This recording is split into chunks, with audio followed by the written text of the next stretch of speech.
Hi friends, my name is Maggie and I'm an environmental educator with SPRE. SPRE stands for South Platte River Environmental Education. We host day camps, field trips, and events for kids just like you.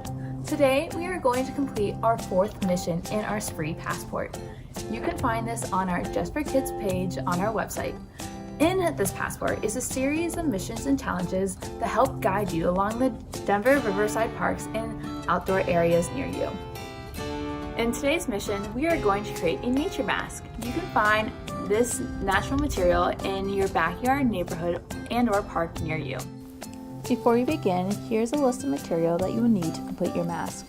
Glue, scissors, a paper plate, string, and natural materials such as leaves, petals, and sticks. Now it's time to collect our material.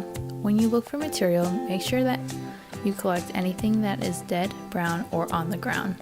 Also, be sure that an adult is with you at all times. The next step is to draw your mask with a pencil or a pen. Don't forget the eye holes. Cut along the line and make sure that you cut out the eye holes as well.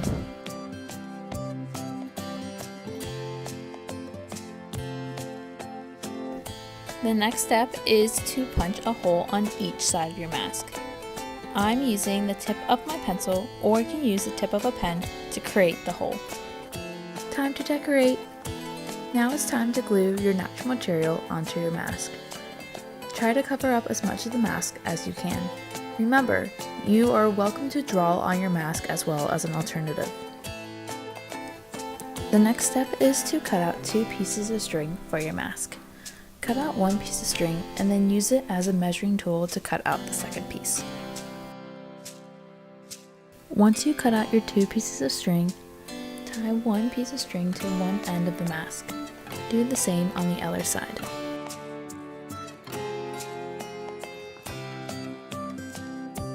Finally, try on your mask. Take your mask and place it against your face and tie the 2 strings around your head until it's nice and snug. And congratulations! You have finished your 4th mission. Your nature mask can help you camouflage or blend in to your environment. Camouflage is an important skill for animals that live along the South Platte River. It helps them stay safe and avoid predators. Now that you've made your mask, you can practice your camouflaging skills too. Thanks for joining me today on our 4th mission. Make sure to check out our Just for Kids page on our website for more fun activities. If you have any questions, please leave them in our comments. And if your family completes any of the missions, make sure to post it and tag it with #LearningSpree. Make sure to keep your eye out for our next mission. See you next time on Spree TV.